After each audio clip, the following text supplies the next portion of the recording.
To those that might be watching this a little later.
Shalom, shalom.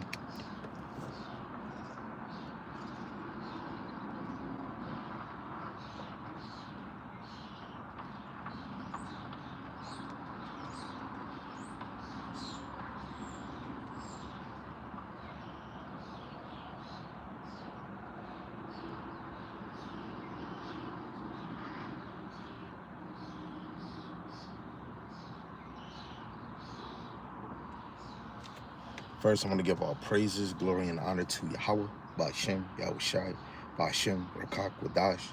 Double honors to the elder apostles and the elders of Great Millstone, who rule well and teach well through the Spirit, and a mighty shalom to the hopeful elect in the same Spirit, teaching His word and believing His word, bringing forth sound doctrine. Lord willing that they all can continue to endure and be sincere. Shalom to the Akbat Yom, believers of His faith and His truth. Lord willing you continue to pursue your lot, which is being a loving and silent and virtuous wife. Lord willing the Most have mercy on the other brothers and sisters that's not in the faith, right? See the title of this lesson, Yahawashi did not come to bring peace to the world, but a sword. Now, this is a physical and spiritual sword. This just came to me at this moment. I was kind of juggling from what I wanted to bring out, but I came across, a classic scripture in Matthew, the 10th chapter, and it hit me, especially with the other chapters that I was sifting through. The Lord is not coming to bring peace on the earth. He's coming to bring a sword. And that sword is physical and that sword is spiritual. What do I mean? What do I mean by physical? Because prophecies tell you that, the Lord is going to take the kingdom from the wicked, which starting with Esau and the other nations, and it's going to be a sacrifice, it's going to be death, it's going to be war, which is World War III, right? So on and so on. And the Lord is, he set up a king, and he's going to remove a king. So he's going to set up Yahawashi, and he's going to remove Esau, who's in power. Then the spiritual sword is the wisdom, knowledge, and understanding, where the Lord has the prophets out, bringing forth this word and shaking their hands to the nations. Right? This, Lord willing, this is edifying, and it's short, straight to the point. I'm always saying that, and then eventually it goes long. But let's, Lord willing, get edified, and Lord willing, the Most High can guide us in the direction to make it more of a want, right? I want the Lord to bring that spiritual sword, right? Which brothers teaching on a daily level. Like right now, we see nations. You see Donald Duck is making a traveling ban. Some nations are speaking about going to their own lands, right? You got the Northern Kingdom getting afflicted in Los Angeles, right? You got the Judite women excelling higher than men. You got Gorilla getting awards for the best Christian song, right? You have Jake that's in this truth claiming the name of the Lord, but making money off of the ministry, debating, coming up with new doctrines, right? Having the spirit of Rehoboam, dissing the elders and the men that was in this thing that the Lord set up. Nobody could come in this thing unless the Lord bring you in this, right? So the Lord is doing a lot of shaking and baking in this captivity, but four corners of the earth, right? So this is Matthew, the 10th chapter, in verse 34. It says, think not that I come to send peace on the earth, but I came not to send peace, but a sword, right? And a sword is a weapon. The men of the Lord is a weapon on this side, let alone a physical weapon, which Yahawashi, through the Spirit, when we go to Isaiah 54:16, the Lord said he created the smith and the waster. So the bombs, which today we're able to know a bomb is a waster. We know the smith is somebody that molds metal, right? And on that side, the top engineers on this side is teaming. But the Lord said he does it. So the Lord is going to bring the destruction, right? We see in, I think in the book of Isaiah, right? I'm going to be hopping in from the spiritual part and to the physical part, Lord willing. I forgot, where was I at? I think it was Jeremiah 50. Was I at Jeremiah 50 when I read it? Let me see. Yes, Jeremiah 50.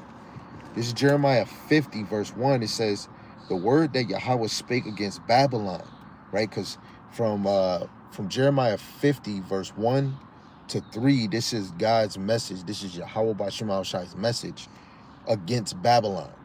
Now, ancient Babylon was conquered by the Persian Medes, which is prophesied from Daniel, right? Which, Salaki, I got to move my phone because we know as soon as we get in there, it start getting hot. The Lord prophesied about the four kingdoms. So Babylon didn't get destroyed from what we're about to read, that nobody is going to live there or possess that land, which is after Babylon fell, the Persian Medes took over that land. Then the Greeks took over the Persian Medes, and then the Romans took over the Babylonians, the Persian Medes, and the Greeks land, right? So what is this talking about? So again, Jeremiah 50:1, the word of Yahweh, the word that Yahweh spake against Babylon, against the land of the Chaldeans by Jeremiah the prophet. Declare ye among the nations and publish, and set a standard, publish, and conceal not. Say Babylon is taken, Baal is confounded, Merodach is broken in pieces, her idols are confounded, her images are broken in pieces. For out of the north there cometh up a nation against her, which shall make her land desolate, and none shall dwell therein.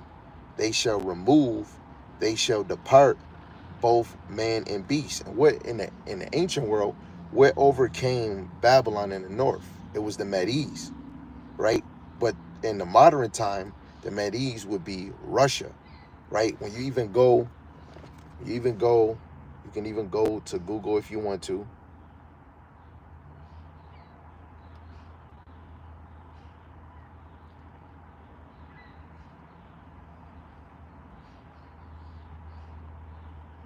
Right? Is Russia a north country? Yes, Russia is considered a northern country, right? So when we see Russia is a northern country, there cometh up a nation against her, which shall make her land desolate, and none shall dwell therein. They shall remove, they shall depart, both man and beast. Now, if it said that it's desolate and none shall dwell therein, that can't be talking about ancient Babylon, because the Persian Medes overtook Babylon, right? You can even go to especially if you got maps. If you look at maps, you look at the Persian. I'm gonna look it up right now to do it. Persian Medes Empire. So it just said nobody was gonna dwell there. It was gonna be desolate. So let's look up the Persian Medes Empire, because this was right after Babylon.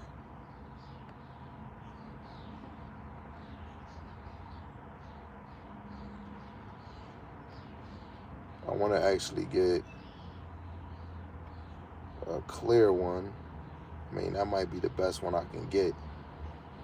Yeah, this might be the best one I can get. Yep. This is the best one I can get right here.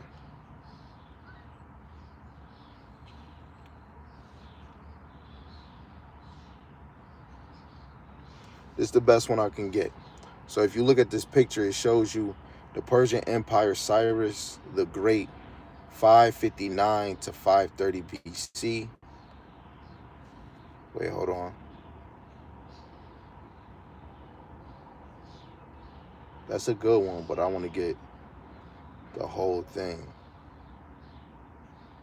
Right? And I got a picture of it being a bear. Right? We got two things, two pictures. We actually got like a couple of them. But you can see this one where they show you the image of a bear. When you go to Daniel, the 7th chapter, you see, what is it? Babylon. Oh yeah, the second beast in Daniel, the 7th chapter, is a bear. That's the Persian Medes. So everything that you see in like light gray, that's what the Persians took over, right? If we zoom in all the way, let me zoom in all the way, you're gonna see Babylon near the Euphrates River and the Tigris River. That was conquered by the Persians. So if that's going to be desolate, why would this verse say that which shall make her land desolate and none shall dwell therein? So now, since, let's see,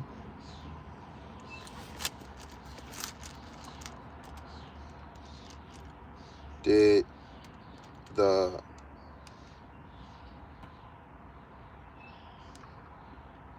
Persian Medes conquer Babylon? Yes, the Persian under Cyrus the Great, Salaki. Yes, the Persians under Cyrus the Great conquered Babylon in 539 BC. Combined strength of the Persians and Medes led to the conquest, marking the end of the Neo-Babylonian Empire in the beginning of the Achaemenid Empire. The Persian expansion, Cyrus the Great, the founder of the empire, had already conquered the Medes by 550 BC. This meant that when he conquered Babylon in 539 BC, he was ruling a vast kingdom that included both Persia and Medes. Fall of Babylon, the Persians led by Cyrus attacked Babylon, captured the city, ending the Babylonian Empire. Right? But it just said that it was desolate. So through the Spirit, Jeremiah was prophesying about the future. Right? And this is part of that spiritual sword that the men of the Lord is prophesying. Right? What is prophesied? Let's look up what is prophesied or prophesied.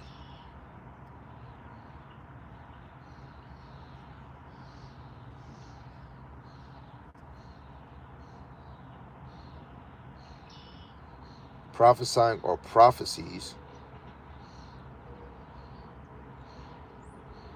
Prophecy or prophesying goes into a prediction, a forecast, an inspired utterance of a prophet. The inspired declaration of divine will and purpose. Another meaning for prophesying. Prediction.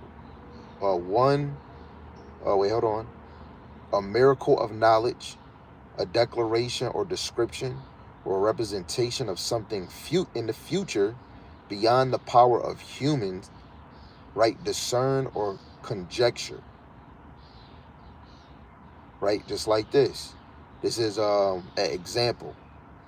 When you go into Isaiah predicts about the Messiah, including the virgin birth and the name Emmanuel, which goes into, when Yahawashi got his name in Matthew, the 1st chapter, verse 21. He predicted this, but it was a prophecy. right? When we go into Revelations 19 and 10, right, for the testimony of Yahawashi, the spirit of Yahawashi is prophecy. So that is part of this sword where we talking about that Yahawashi didn't come to set peace. He come to bring a sword, a physical, first a spiritual sword and a physical sword. When Yahawashi was on the earth, did he physically destroy Rome? No. I mean, it was all done in the spirit for it to fall to bring up the little horn in Daniel 8. But it was all to usher in the little horn to rule, so that later on, when Yahawashi come back, the little horn is going to be in rulership, which is Rome 2.0, which the Edomites is ruling again. And he's going to bring a physical sword, but before the physical sword, the spiritual sword has to come, right? Prophecies has to be spoken for them to come to pass, right? So let's even go to Daniel, because I keep quoting it. Right, this is even more exciting because it is a physical sword. It is a spiritual sword. Right, when we go to Daniel, the 7th chapter, let's just read 7, but 8 is the point. It says, after this I saw in the night vision, and behold, a fourth beast, dreadful and terrible, strong exceedingly, and had great iron teeth. It devoured and brake in pieces and stamped the residue with the feet of it, and it was diverse from all the beasts that were before it, and it had 10 horns. That is talking about ancient Rome, right? It was more diverse. It was better than all the other kingdoms, right? Let alone if you go into history, you know, Rome, they studied the Assyrians, the art of war, right? Even the Romans studied the Babylonians. They studied the Egyptians, right? They studied a lot of kingdoms before them and established it within themselves, just like the Greek sports. Rome even had Greek sports. Then later on, it got wounded and it fell, because all kingdoms fall eventually, right? Verse 8, it says, and I considered the horns, because the 10 horns synonymous with the NATO and EU, right? The European Union. Because when Rome was established, it was in Europe, right? It says, I considered the horns, behold, there came up among them another little horn, before whom there were 3 of the first horns plucked up by the roots. And behold, in this horn were eyes like the eyes of man, and a mouth speaking great things, right? This is going into America, which speaks great things, just like Rome, church and state, right? When we go to Revelations 12, it copies the same miracles as the beast, the fourth beast. This is a problem. Why is it a problem? Because now the Lord, because when you really go in the gospel, it was really about teaching the gospel. When John the Baptist came in the scene, it wasn't about the law, right? It was about prophesying or ushering the way for Yahawashi, right? Because Yahawashi's ministry, it was about the church. Then when Yahawashi left, he was establishing the teaching to the Gentiles, right? Because first it was given to the Jews. They didn't even receive it, not all of them. But then over jealousy, it was given to the Gentiles to usher in the fullness of the Gentiles, which is this time now, because all Israel fell away. When you look at Ezekiel 21:4, the righteous and the wicked was cut off. So even when we look at the falling away of 2 Thessalonians, the 2nd chapter, which that fall away happened in Rome, because the Lord was setting up for the little horn. Everything is a setup. That's the best thing about it. No kingdom like Nebuchadnezzar thought he became a king on his own. It was set up. It was set up in that way, man. So the little horn was set up to rule, to fulfill what was prophesied, right? This is that spiritual sword, right? 2 Thessalonians 2:3, that ye be not soon shaken in mind, or be troubled, neither by the spirit, nor by word, nor by letter, as from us, as that the day of Hamashiach is at hand, right? It was at hand in the time of Rome, because salvation was right in front of us. Now that he's gone, it is established the teaching to the Gentiles. But guess what? Now that we're coming, where Israel is 4 corners at the ends of the earth, right? We're even more closer at the hand of Hamashiach Yahawashi coming. It says, let no man deceive you by any means, for that day shall not come except there come a falling away first, which happened at Rome. So before the day of Yahawashi, a falling away have to happen. That's going to happen after all the apostles, right? They die in the name of the Lord because of the ministry being a witness from the Lord, right? They die. Then after, Israel again go and get captured and get scattered 4 corners of the earth, right? And then the Lord is setting up the little horn, right? After, when you look at Revelations 11, starting at verse 7 to 10, that little horn sprouted out of Europe, really sprouted out of Britain, right? Verse 3, it says, let no man deceive you by any means, for that day shall not come except there come a falling away first. I just explained it. And that man of sin be revealed, the son of perdition. Now, if it was a falling away and nobody was teaching, how can a man of sin, how can the son of perdition be revealed? He had to be revealed in the time of the little horn, right? Because even in the time of the little horn, he was going to wear out the saints, right? We're going to be broken down. Revelations, the 11th chapter, verse 10, they were selling us as gifts one to another, right? They were selling those that tormented them. When we were really under the Lord, we were tormenting the nation, starting with Esau. Esau was the main one being tormented, going all the way back to Esau when it goes to the birthright, right? Their descendants, starting with the rulers of Esau's descendants, they had that spirit in them of that anger of Jacob, right? So we're in a time now where the man of sin is being revealed. Let's look at this word revealed, right? Because that's going to establish what I'm saying by the Lord is coming to bring that spiritual sword, right? And he's doing that through the Rakak Wadash, right? He's doing that through the Rakak Wadash, man, for us to learn and have this knowledge. Because how can he be revealed if nobody know who he is? Right? In verse 4, no, we ain't reading the Quran. That is totally trash. Totally trash. Don't hurt yourself. Treat yourself, but don't hurt yourself.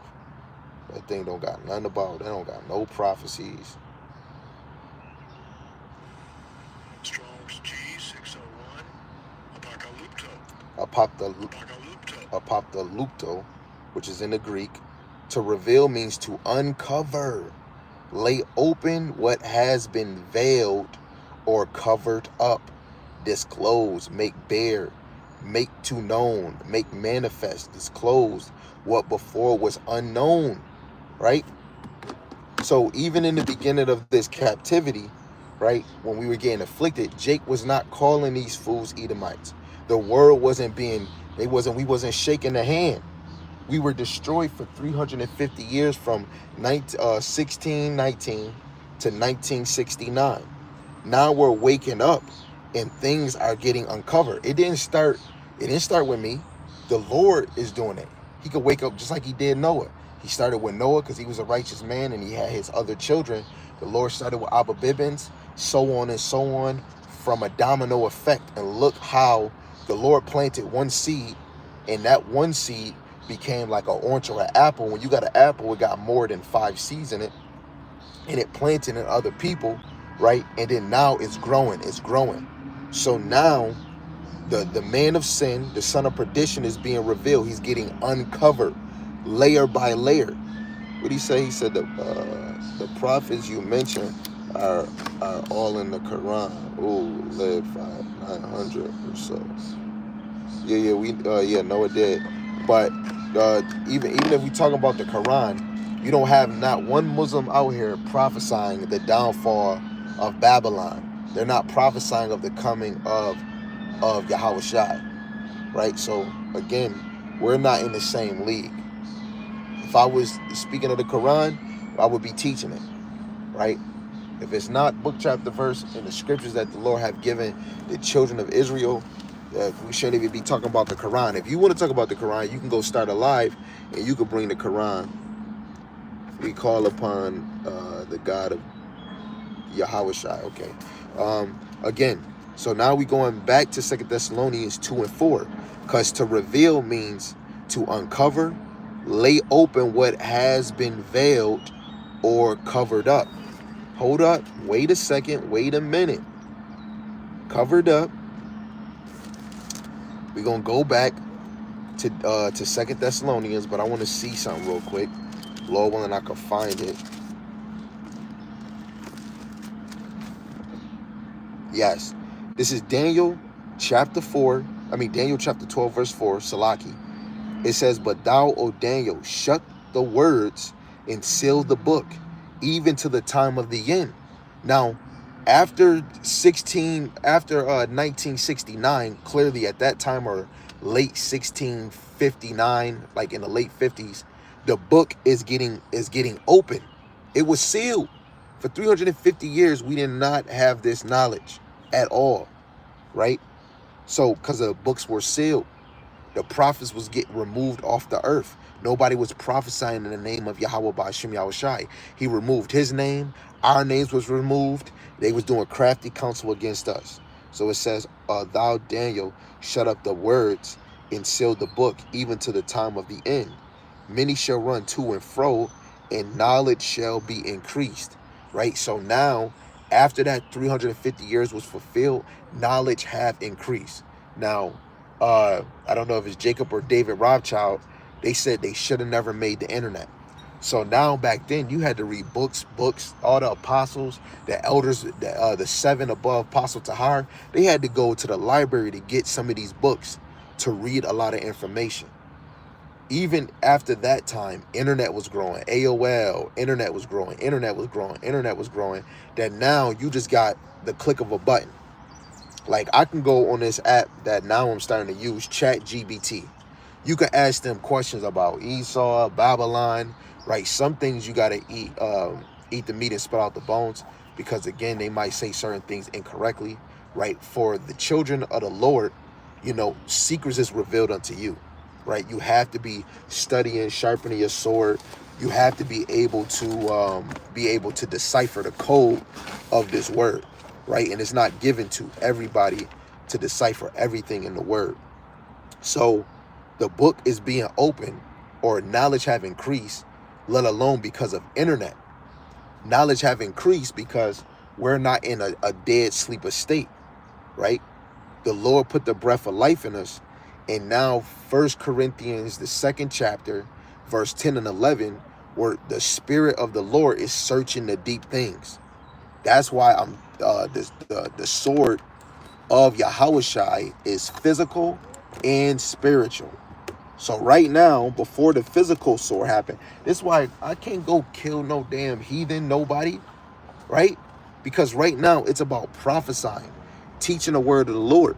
Just like how this man bringing up the Quran, I haven't seen not one Muslim bring up any prophecies. Not one. Not one. The destruction of Esau. Not one. Not even Christians. All they doing is doing the Harlem shake and jumping on their toes. Right? This is the hot seat. Bringing forth parables, dark sayings, prophecies, and the law. Debunking all strongholds. That's in Corinthians, man. I think 2 Corinthians. Right? We're breaking down all strongholds. That's our weapon of warfare. That's a sword. You know what? Let me get that. Because we keep talking about spiritual and physical. Let's get that spiritual sword real quick. We're going to go back to 2 Thessalonians. This is 2 Corinthians chapter 10, verse 3. "For though we walk in the flesh, we do not war after the flesh." Right? It's not our time to war after the flesh. This is all about the spiritual, right? The spiritual sword. It says, "For the weapon of our warfare are not carnal, but mighty through the Most High, to the pulling down of strongholds." Right? The strongholds is the revealing of the man of sin, the son of perdition, the lies, Christianity. God loves everybody. Right? This is unisex. This is about cutting all beliefs and religion that's not pertaining to the truth. That the main focus on this earth is the Israelites and Esau. the children of the Heavenly Father, because it says he's the God of Israel and none else. We're breaking down that stronghold. And what weapon is we using? We're going to go back to 2 Thessalonians, but now we got to go to Ephesians real quick so it can all make sense. This is Ephesians 6:17. And take the helmet of salvation, the sword of the Spirit, which is the word of God. So this is a spiritual sword, and eventually the Lord is going to remove us off the streets. Amos the 8th chapter, verse 11 and 12. It's not going to be a famine of food and a famine of food and of water or liquid or thirst. It's going to be a famine of the word, and people are going to go to and fro looking for the word. Right now, you can get it while it's hot. And we ain't talking about every teaching. We talking about the truth teaching, the 100% truth, right? Flowing through the Rakak Wadash. You know, in a minute, we're going to stop teaching, and eventually the Lord is going to say plagues. That's part of the sword, right? When the sea biscuit came, right? When we got Russia and Ukraine dropping bombs, that's a sword too. Because the Lord is making moves even before he come. But later, Lord willing, if I forget, I might do a part 2. When you go to Wisdom of Solomon, the 18th chapter, the 15th verse, it says the mighty word leaped off the throne. Now, even dealing with Wisdom of Solomon, the 18th chapter, it goes into Egypt. Now, in the time when Moses spoke about the firstborn dying, that word of the Lord, the death spirit, came down and killed all the firstborn of the Egyptians. But guess what? That mighty word is going to leap off his royal throne to a land fit for destruction. Egypt still was still in motion. But Yahawashi is going to physically leap off his throne and come down here on the fathership, the chariot, and he's going to bring destruction. 2 Ezra 13. Right? This is even though I get off of this, I can go home, I can go to sleep, I can go work. We have to prepare for the coming of the Lord. That's what all prophecies was in the ancient time, that time, leading to right now. Everybody is living in Bible prophecy or Bible time. It's 2025 AD. Even if you don't believe in the word, even if you don't care, you are living out your lot. Right? If you're not being used by the Lord on the right hand side, you're being used on the left hand side. And really to be used on the left hand side, he can have you blind, believing in a lie. He can have you in a delusional state, right? And you just want to have fun. You have the party, and the bullshit on your mind. Then you got the ones that's in the knowing. Because guess what? If he is being revealed and uncovered, the Lord is sending the men of the Lord to uncover the hidden things. Right? Now, back to 2 Thessalonians chapter 2, verse 4. Who opposeth and exalteth himself above all that is called God, or that is worship, so that he, as God sitteth in the temple of God, showing himself that he is God. Who is doing that? Who is making himself that way? Right? When we go into the history of the Maccabees, right? What did the heathen do? What did the Edomites do? Right? First Maccabees, the 3rd chapter.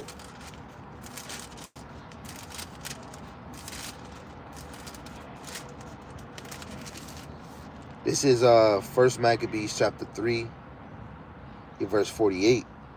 It says, and laid open the book of the law wherein the heathen has sought to paint the likeness of their images.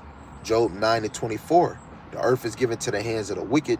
They covereth the faces of the judges. Right? Where and who is he? How he covered the faces of the judges? We just read it. They sought to paint the likeness of their images. So whatever the judges was, the prophets, the apostles, Yahawashi, who's a judge, they made the judges look like them. When people say, oh, the color don't matter, then why you never shake the hand at a white Edomite long-haired string Jesus, right? Trying to portray Hamashiach Yahawashi, but he can never. How he can never is because they even changed it. They keep pushing this JC name. because they know damn well that's not Hamashiach. I think it's a video I did where it was some Edomites in Congress, or Edomites that were billionaires, saying it would be a terrifying thing if blacks ruled. It would be a terrifying thing. And then they said they might treat us bad. They might treat us bad because of, you know, what our foreign fathers and what our nation is doing to them right now, and what they've been doing to them. Right? They're afraid if we get in rulership. Right? You got Zelensky prophesying to Donald Duck. He said, hey, you got this big body of water separating you from nukes, but one day you're going to feel it. Donald Trump say, hey, you don't know that. But then Donald Trump in the interview said the prophets been prophesying that the World War III is going to start in the Middle East, the so-called Middle East. What prophets is he speaking about? He ain't even say who. But guess what? You go to Judith, the 5th chapter. They show you from, this was dealing with Holofernes in the time of Assyria or Ashur, in the time of Nebuchadnezzar, right? Where they knew if we committed a sin, it would be our ruin. But if we didn't commit sin, that, you know, Yahawashi will fight for us. But since we in sin, we are weak, right? So that even the elites of all nation of old all the way to now, they know if we are in sin, we're weak. That's why they can devour us. But we're a problem because now this word is coming out. Celebrities saying Hebrew Israelites, we're the real people. And money getting taken out. You get suspended from a basketball team. Why is that? If you saying we the real Jews, but guess what? You go to Isaiah the 3rd chapter, it says that the southern kingdom, which is the Jews, Judah, Benjamin, Levi, that the Judite woman would be cursed with baldness. When have the small hat juju beings ever brought out the Isaiah the 3rd chapter saying that their people is cursed with short hair, or cursed with bald hair instead of long beautiful hair? They curse with they're cursed with short hair. But now they saying they don't believe in the prophets. They only believe in the Torah. Why is that?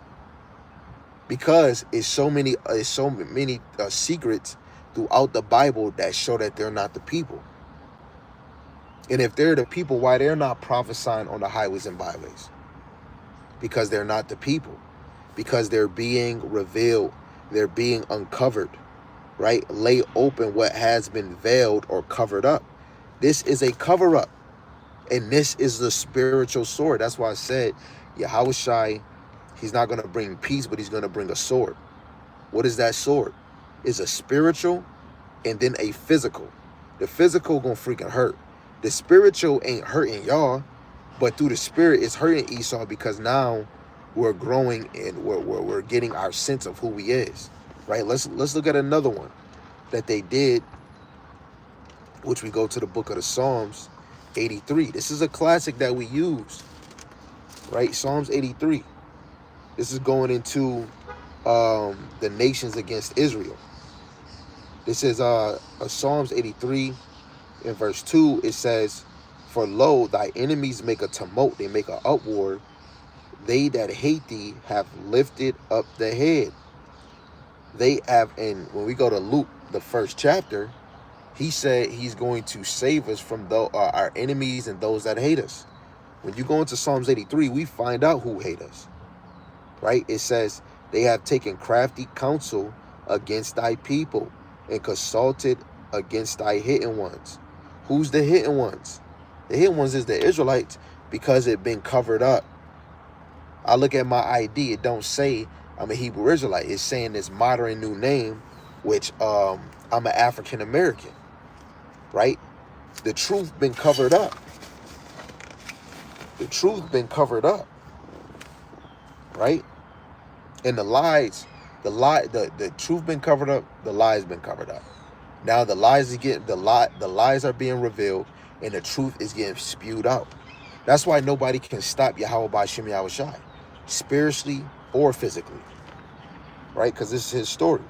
Verse 4, they have said, come and let us cut them off from being a nation. that the name of Israel may be no more in remembrance. So they did crafty counsel, right? Verse 5. For they have consulted together with one consent. They are confederate against thee, right? They are allies to make sure that your name, and it was all the Lord's doing. Because if you are of the elect, you're going to seek the truth. That even goes with Second Chronicles, the 15th chapter, verse 13. Right? If you don't seek the Lord, you're going to be put to death. What is seeking the Lord? To seek with care. This is why we're not casting our pearls to swine, right? We're seeking this with care. And to seek goes into investigate. In order to uncover the lies and bring forth the truth, we have to investigate. Go look it up. You got the blue letter. Go look up Second Chronicles, the 15th chapter, and verse 13. Read it. And then go look up the word seek. Go look it up. It means to seek with care or to investigate. So to uncover something, we have to investigate like Sherlock Holmes. We have to investigate like CSI Miami. Like who is it? Spectre Gadget. Law and Order. Well, what other joints? What other joints? What other CIA or crime joint? X-Files. You got to investigate the matter, man. Come on, man. Go look it up. So they did crafty counsel. Our name is not remembered. But 2nd Ezra chapter 2 verse 7, the Lord said he removed our names from out the earth. So truly, it's not really the nations. The Lord removed it because the elect are going to seek it. If you are of Yahawashi, you're going to seek it. You're going to uncover this. Now, I'm really talking to the men, because you women don't have the capability of doing this or holding it in. But by your faith, you're going to be intrigued by it.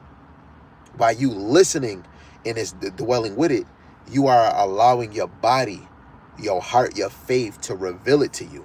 But it's really the Lord placing you watching these videos. You're like, oh my goodness, these mother-sucking liars. Guess what? And now the Lord is revealing unto you. The Lord is doing a heavy lifting. The internet, the Lord got the minute of the Lord just doing lesson after lesson. I wanted to go into Yahawashi, which technically I am.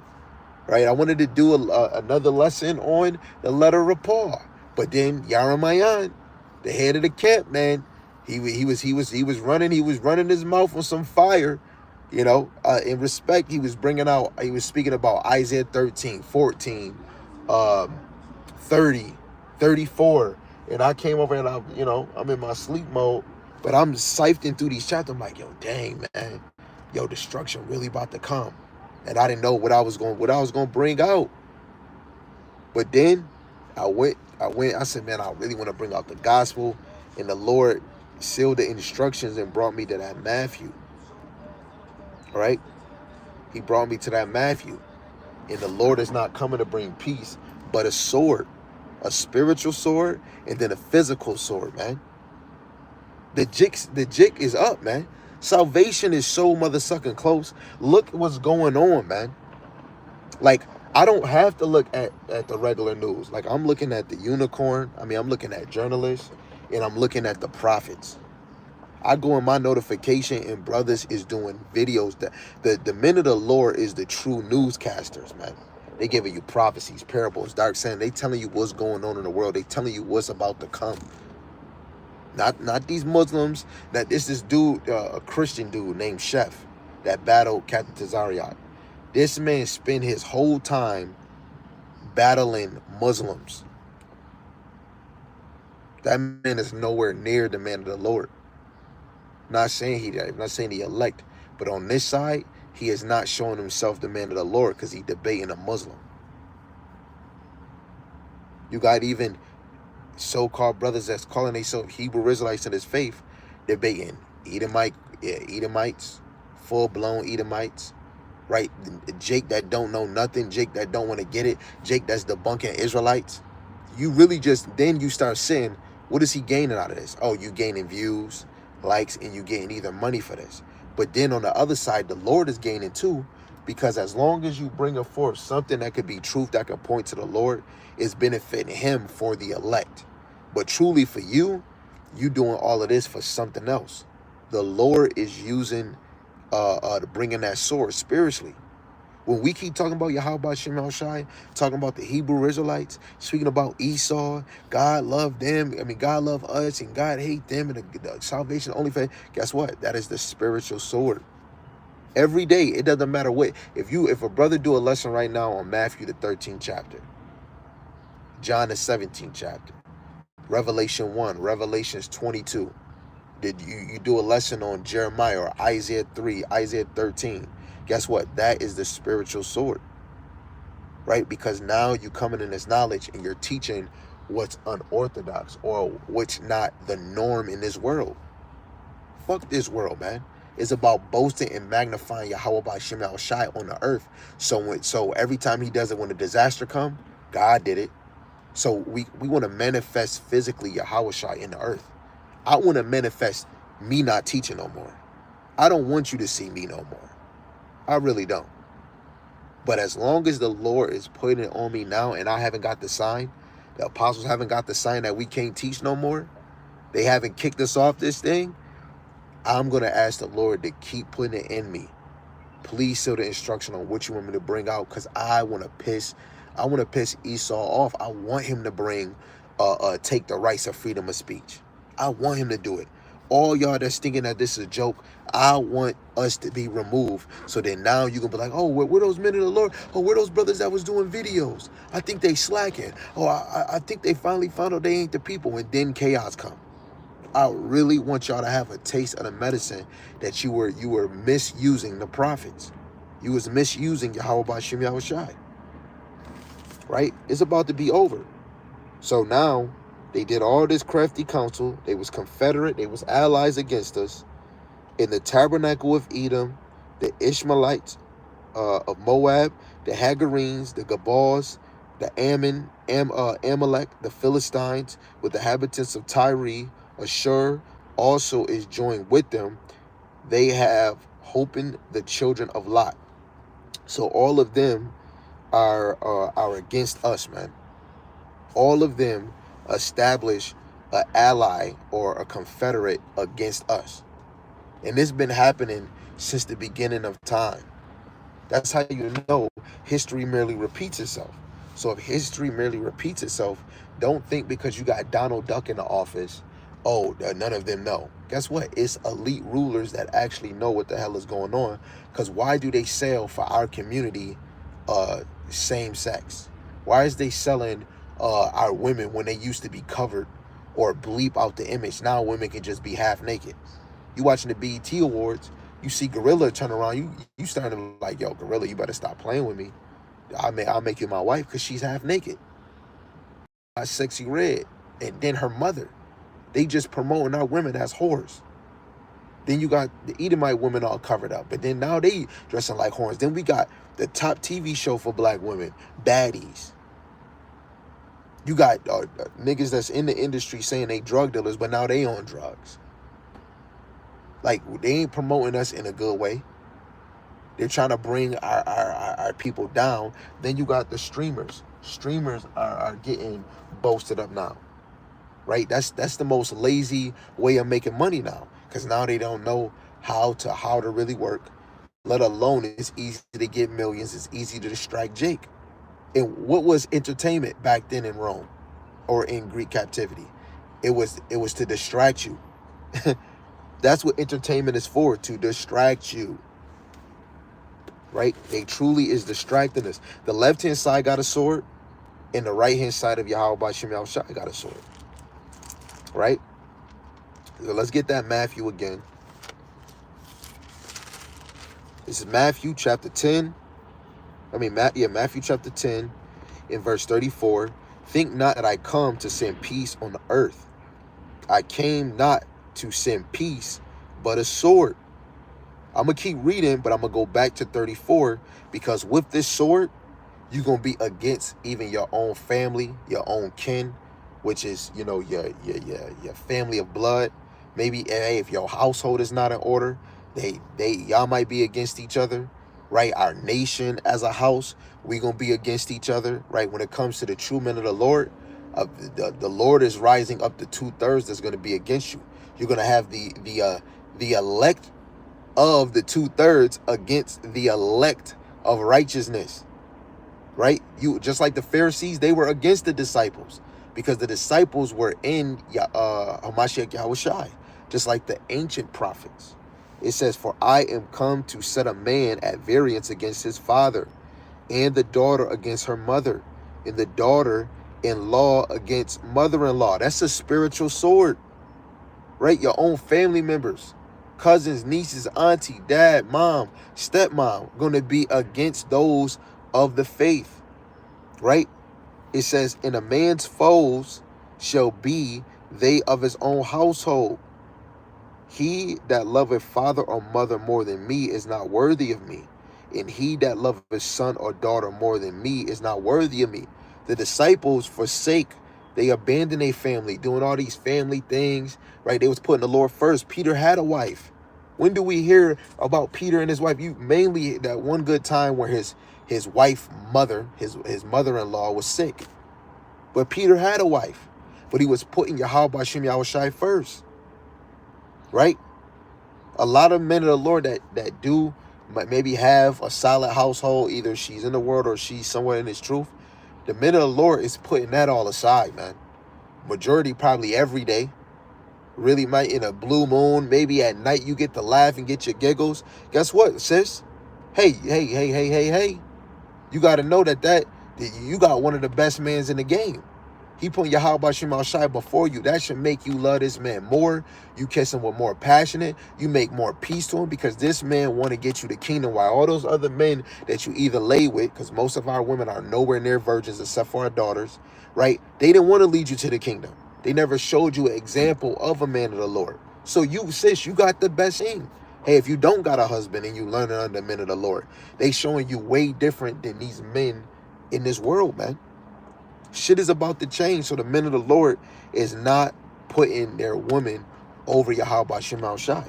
It says, "He that loveth father or mother more than me is not worthy of me." Right? Because this is Yahweh Shai speaking to his disciples. Because first, Yahweh Shai is going to call the men. Because the men is going to get the congregation in order. Right? It says, "He that taketh not his cross," right, your tribulation, your suffering, "and follow after me is not worthy of me." So starting with the men, you got to take this burden. Getting talked about. People saying, "Oh, man, you're not bringing 100% truth. Oh, you follow them? Oh, you teaching with them? Oh, yeah, you a damn bug out." That's what comes with this thing. Then in a minute, it's going to be a physical persecution. Right?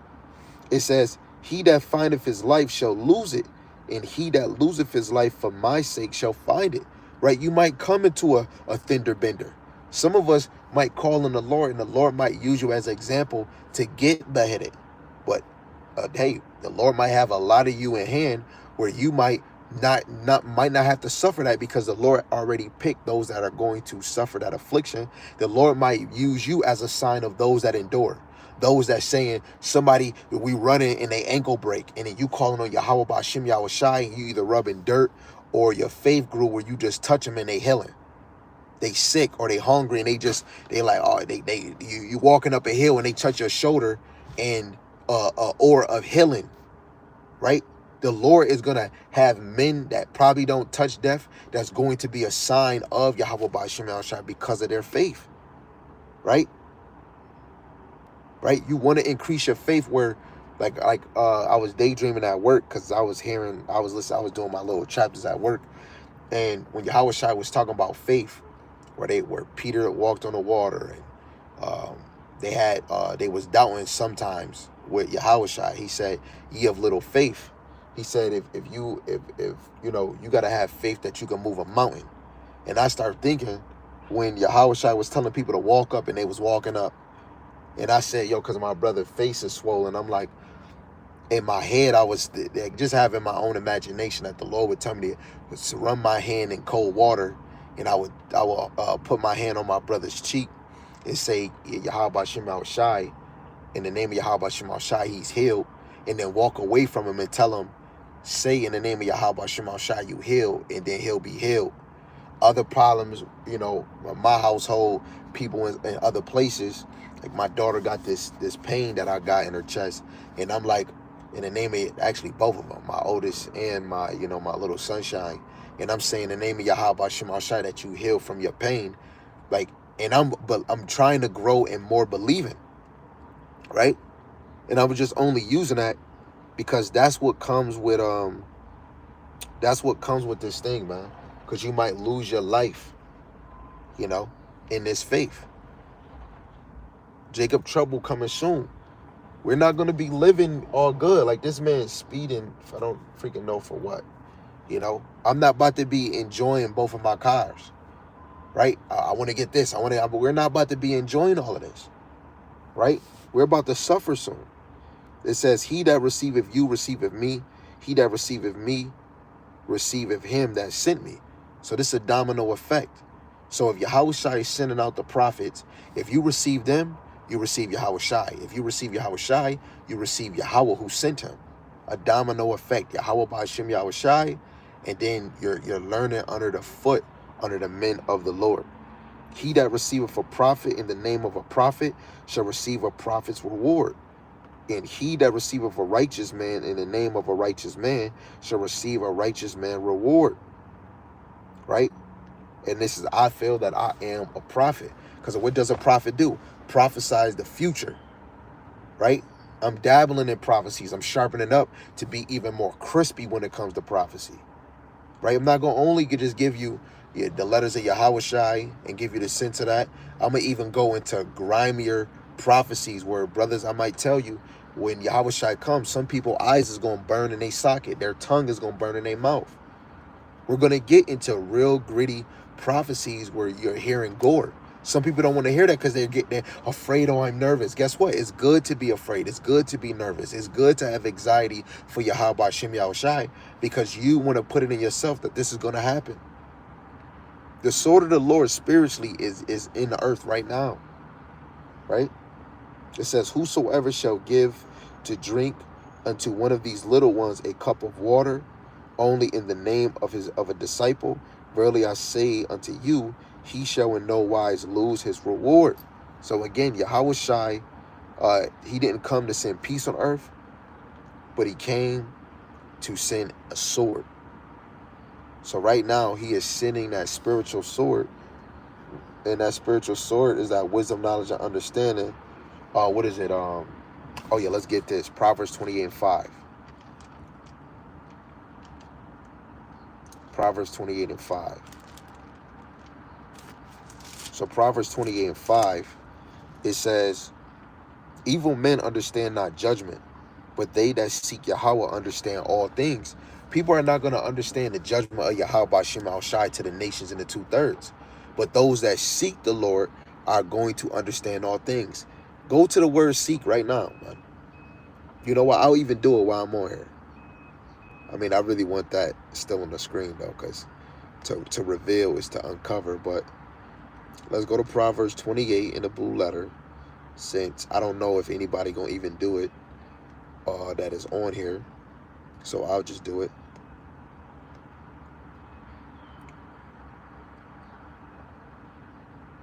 Strong's H 1245. Bakash. But cash, I think in 2 Chronicles, the 15th chapter, verse 13, I think it's Quadash. I mean, not Quadash, it's Darash. In this seek, the biblical usage is to seek, require, desire, seek to find, seek to secure, seek the face. We got 1 Chronicles 16, I think 10 and 11. Seek his face continually, to seek the face, to desire, demand, to require, to ask, or to request. Let's get another one. Let me just actually go to that 2 Chronicles. Right? Let's actually go to that because I keep bringing it up. You might as well go to it. 2 Chronicles, the 15th chapter, verse 13. That whosoever would not seek Yahweh power of Israel should be put to death, whether small or great, whether man or woman. Right? So if you ain't seeking the Lord where He's allowing all things to be revealed to those that fear him. You're going to understand all things. Some of you women, you don't have to do this hard stuff, right? If you're a single woman, you can go right on to YouTube to hear the men of the Lord bring out the whole Bible. Guess what? You still seeking the Lord by seeking the prophets. Even you reading, or hey, if you have a brother that you know, asking him questions, or if you have a husband, you watching these videos to sharpen your faith, man. Right? Because you're a woman, you're a weaker vessel. And, you know, especially if you are a woman that do believe, the Lord allowed you to be a little more better than women that probably is married to a man of the Lord but don't even give a damn about this truth. He blessed you with the heart that actually you want to learn. So don't you want to abuse that gift. That's a gift for you to sharpen yourself because you're trying to get your spot in the kingdom too. Right? So we looking up this word seek in that verse. It's Darash. It says to resort to, seek with care, frequently, inquire, seek a deity in prayer and worship to obey or kneel or bow the knee, to seek with demand, to investigate, to practice, to study, to follow, seek with application.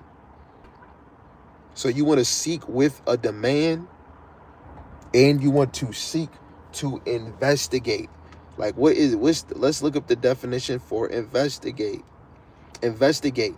Carry out a symptomatic or a formal inquiry to discover and examine the facts of an incident, an allegation, so as to establish the truth. Carry out search or study into subject, typically one in scientific or academic fields, so as to discover facts or information. Make inquire as to the character, activities, or background. Make a check to find out something, right? So you want to look at incidents, allegations, what Esau did, right? He took the images of the Lord. Hey, you could do your own research. Go look up kinoclasm or kinoblast pictures.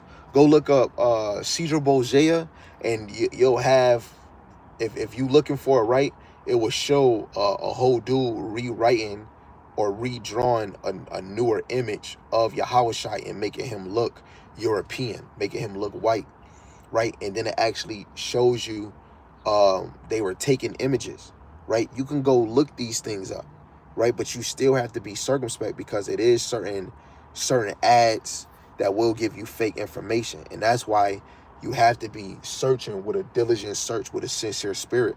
Don't just click everything and this is right, this right. You can click this and it might not line up. And sometimes it's always good to have somebody else that's searching with you because you can always sharpen each other up.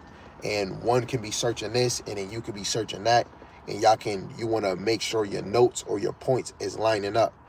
Like if Yahawashi searches something, I want to increase what he already found to make it hit more. If I'm finding something that's not hitting or it can be false, that has to be thrown away. So then I got to try again and look somewhere else.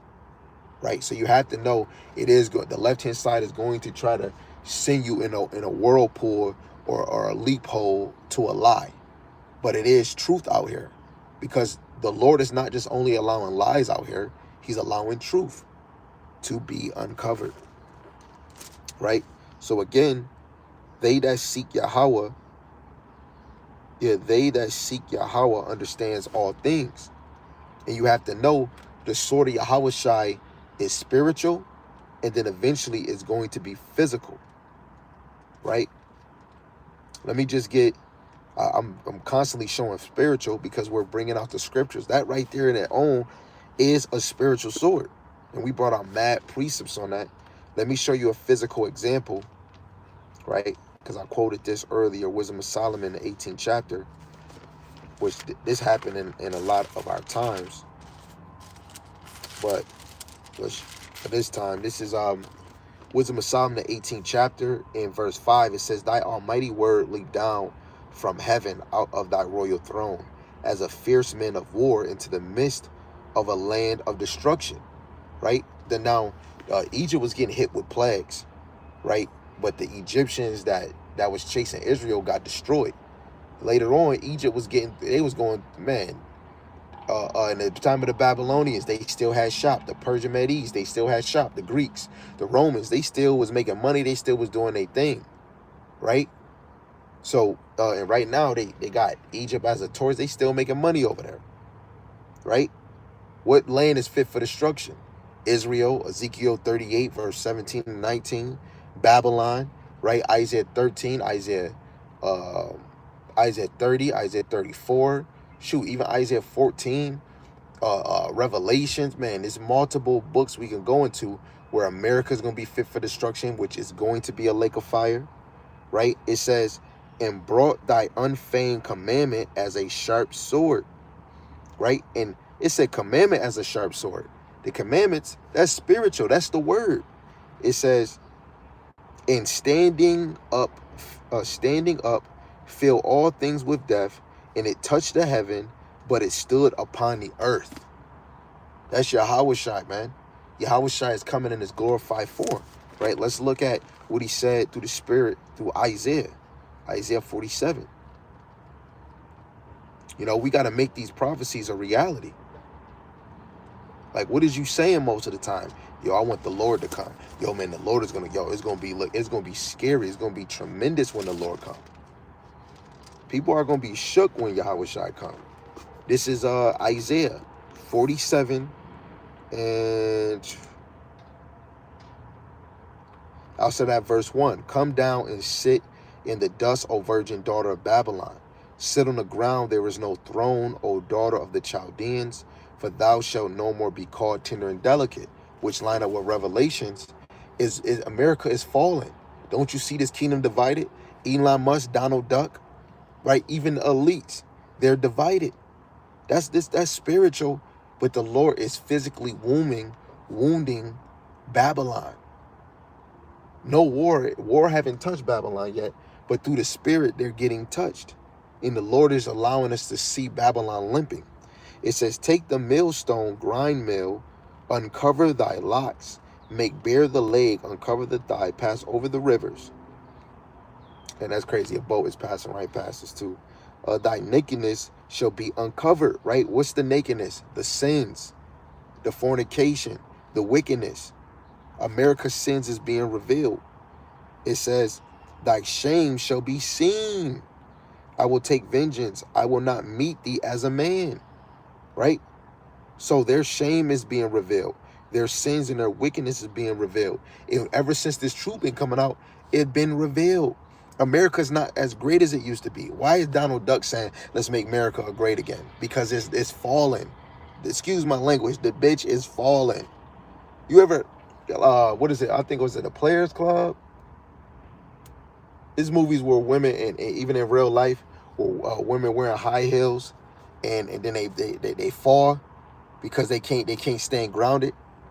Either the shoes too high or the back of the heel is too pointy, right? They can't stand up straight, right? So and he said through the Spirit, he says, I will not meet thee as a man. As for our Redeemer, Yahweh of hosts is his name, the Holy One of Israel. Yahawashi is not going to meet us as a man. He's going to come truly like a superhero. Through the Spirit, my third youngest, not the youngest, but the third youngest that's older than the other two, she said the other day, she told her, my second wife's nephew, that her dad is a superhero.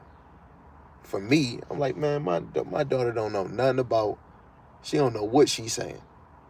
But Yahawashi gonna be a superhero. You know, she's young. How the heck she know about a superhero? I didn't break these scriptures down to her. She too young to fully really know it. But for her to say that, that's the Spirit in her saying that, man.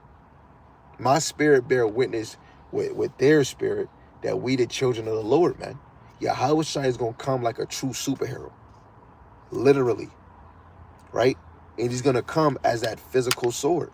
Second Ezra, the 13th chapter, let you know, right? He's gonna come.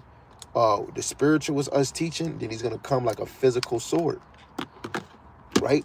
The nations, starting with Esau, gonna be afraid, and they still gonna try to fight against him, right? The Yahawashi is gonna come and level all this shit out, man. But first, everything has to be spiritually revealed. You wicked 2/3, right, through the spirit, because physically he's gonna reveal who you is. And spiritually, like the chosen or the mighty men or the men of the Lord is being revealed because of their how they teaching and how they standing, right? But then physically, you're gonna be known that you are the chosen, that you are of the elect. You know, dreams is coming out. People are seeing more Jacob's trouble. I see is women on that one brother's YouTube channel, Hopeful Elect 3. They're not even in this truth. They still saying Jesus, and they saying um seeing men of the Lord glowing or looking like supermen. I seen women. The one woman had a dream that she was about to get raped, but you know she called on the name of the Lord, and a man of great millstone GMS came. He was in her dream, and he whooped these dudes like nothing. Like when she said nothing, we talking about me smacking this cup like that. That's a little smack. She said nothing. And we talking about a grown man fighting another grown man. She said like nothing.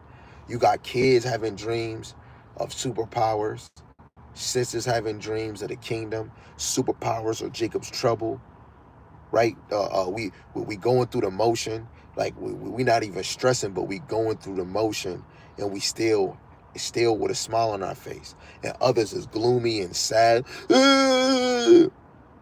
The Lord is really pouring out his spirit. You even got heathen pouring, the Lord pouring his spirit out on. Didn't he do it to Balaam? Balaam is not an Israelite, but the Lord was pouring on his spirit that Yahawashi is going to bring destruction, right? Let's get that too. That was spiritual, but physically is going to be played out. This is all the way in Numbers. This is Numbers, and Yarmayan was going into this at camp. This is Numbers, the 25th chapter, starting at 15. And he took up this parable and said, Balaam, the son of Beor, have said, and the man whose eyes are open have said, he have said, which heard the words of God, and knew the knowledge of the Most High, which saw the vision of the Almighty, falling into a trance, but having his eyes open. So Balaam is falling in a trance, right? The Lord can do anything to anybody, just like he did to Cyrus. He made Cyrus anointed by letting his people go to rebuild the temple. Ezra, Nehemiah, and 7,000 or other men with him to go rebuild the temple. That don't mean he's going to be of the elect. He's of the chosen. The Lord can use anybody. Didn't he say he hardened Pharaoh's heart so he can manifest his name, so his name can be known in the earth? He doing that with Esau too.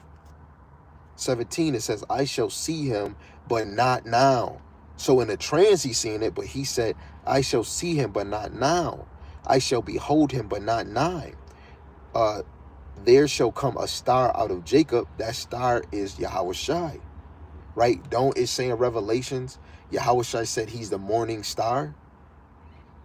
It says, and a scepter shall rise out of Israel, authority, right? What did it say in Genesis 49, 9 to 10? That the scepter would not be removed out of Judah. The authority would not be removed out of Judah. That goes back to Yahawashi. It says, and shall smite the corners of Moab, and destroy all the children of Sheth, and Edom shall be a possession. Seir also shall be a possession for his enemies, and Israel shall do valiantly. When Yahawashi was on the scene, did he possess Edom? No, he was under the possession of Edom in the time of Rome.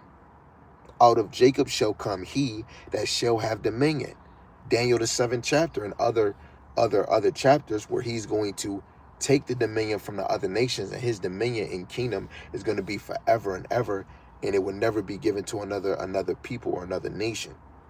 And shall destroy him that remaineth of the city.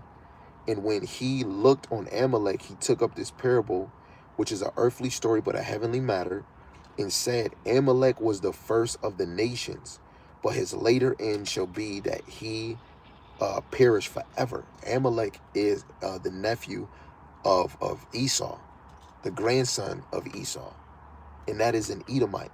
Amalek is the first out of all Edomites, so-called white women and men, right? Which is like the bankers, the royal families, the bankers, the ones that orchestrate laws, legislations, education, right? Education, war, strategy, right? What I wanted to get, I want to go to Obadiah, because he said Amalek is going to perish, right? Let's see what it says in Obadiah 1:18, right? This is the physical sword. For them to be removed, the physical sword must be here. This Obadiah 1:18, it says, "And the house of Jacob shall be a fire, and the house of Joseph a flame, the house of Esau for stubble, like walking over, and they shall kindle in them, devour them, and there shall not be any remaining of the house of Esau, for Yahweh hath spoken." Let's look that up. Obadiah 1:18.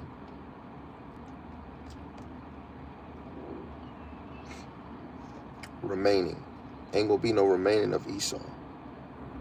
Let's look.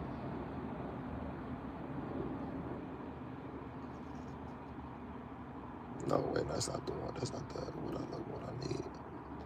Remaining. And I'm gonna tell y'all something. I was tired. Wait. Strong's H. Sarid. 8300. Sarid. So it says remaining. So what did it say? It says, shall not be, there shall not be any remaining of the house of Esau. So none is going to remain. It says this word, sarid, none shall survive. That which is left, none shall remain, none shall be alive. Right? So Esau is going to be removed really after that 1,000-year reign with Yahawashi in the beginning. After that 1,000-year, however long that is, they're going to be removed. They're going to be, like that delete button, they're going to be deleted, right? But again, Lord willing, I could do a part 2 to this. Wait, do I got it written down? No, I don't got it written down. So Lord willing, if I keep going on my YouTube channel and I harp on it, I might actually go over it again, because this lesson we could keep on going. Like, look, let's go to this one. I've been bringing this out for days, and I think I'm gonna keep bringing it out. Isaiah 46:10, declaring the end from the beginning, and from ancient times, the things that are not yet done, saying, my counsel shall stand, and I will do all my pleasure.